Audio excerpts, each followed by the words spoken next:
भगवान शिव के 12 ज्योतिर्लिंगों की अपनी ही महत्ता और अपना ही चमत्कार है। और उन्हीं चमत्कारी ज्योतिर्लिंगों में से चौथा ज्योतिर्लिंग है ओंकारेश्वर महादेव। ये मंदिर मध्य प्रदेश के खंडवा में नर्मदा नदी के बीच मंदाता पर्वत व शिवपुरी नामक द्वीप पर विराजमान है। ओंकारेश्वर ज्योतिर्लिंग दो रूपों में विभक्त है, जिसमें ओंकारेश्वर और ममलेश्वर शामिल हैं। शिव पुराण में ओंकारेश्वर ज्योतिर्लिंग को परमेश्वर लिंग भी कहा गया है। यहाँ भगवान शिव के ज्योतिर्लिंग स्वरूप की पूजा होती है। पवित्र स्थान में नर्मदा नदी ओम के आकार में बहती है। यहाँ तीर्थ यात्री सभी तीर्थों का जल लेकर ओंकारेश्वर को समर्पित करते हैं। इस मंदिर में भगवान शिव के भक्त कुबेर ने घोर तपस्या कर शिवलिंग की स्थापना की। तब महादेव ने प्रसन्न होकर कुबेर को देवों का धनपति बनाया और कुबेर के स्नान के लिए भगवान शिव ने अपनी जटाओं से कावेरी नदी उत्पन्न की। इस मंदिर में 68 तीर्थ हैं, जिसमें 33 करोड़ देवी देवताओं का परिवार सहित वास है और 2 ज्योतिर्लिंग समेत 108 शिवलिंग भी हैं। यहाँ स्वयं महादेव प्रकट हुए और इसीलिए इसे ज्योतिर्लिंग कहा जाता है।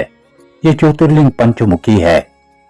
लोक मान्यता है कि भगवान शिव तीनों लोकों का भ्रमण करके यहाँ विश्राम करते हैं और इसीलिए रात्रि काल में भगवान शिव की शयन आरती होती है।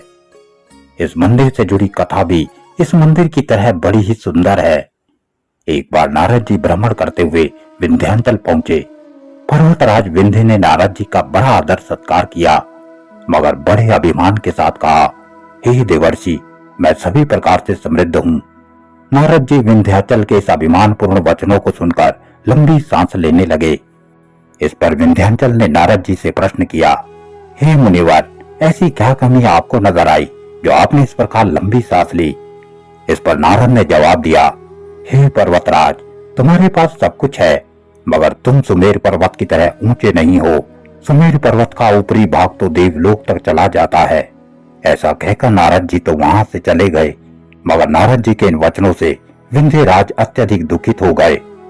जहाँ साक्षात भगवान शिव शिवलिंग रूप में विराजमान थे, वे वहां पर गए और वहां पर शिवलिंग स्थापित किया और आराधना करने लगे। वो लगातार 6 महीनों तक आराधनारत रहे और आखिरकार प्रसन्न होकर महादेव साक्षात प्रकट हो गए और विंध्य से वर मांगने को कहा। तब विंध्याचल ने प्रार्थना की, हे देवेश्वर महेश, यदि आप मुझ पर प्रसन्न हैं, तो मुझे कार्य सिद्ध करने वाली अभीष्ट बुद्धि प्रदान करें। भगवान शिव ने विंध्याचल को उत्तम वर दिया। तभी देवगण और ऋषिगण भी वहां आ गए। उन्होंने महादेव के विधिवत पूजा स्तुति की तथा विनय की कि वो उसी स्थान पर विराजमान हो जाए। इस प्रकार महादेव ने उनकी बात स्वीकार कर ली और वहां पर एक ओंकार लिंग 2 स्वरूपों में विभक्त हो गया। प्रवण के अंतर्गत जो सदाशिव उत्पन्न हुए उन्हें ओंकार के नाम से जाना गया। इसके अलावा पार्थिव मूर्ति में जो ज्योति प्रज्वलित हुई उसे परमेश्वर लिंग के नाम से जाना गया। इस परमेश्वर लिंग को ही ममलेश्वर लिंग भी कहा जाता है। ओंकारेश्वर तीर्थ नर्मदा क्षेत्र में सर्वश्रेष्ठ माना गया है। शास्त्र मान्यता है कि तीर्थ यात्री कितने भी तीर्थ को करे, परंतु जब तक ओंकारेश्वर में सभी तीर्थों का जल लाकर यहाँ नहीं चढ़ाया जाता, सारे तीर्थ अधूरे हैं। ओंकारेश्वर की महिमा का उल्लेख स्कंद पुराण, शिव पुराण व वायु पुराण में किया गया है। यहाँ विराजित ज्योतिर्लिंग के दर्शन मात्र से ही अनेकों मनोकामनाएं पूर्ण होती है। जय ओंकारेश्वर।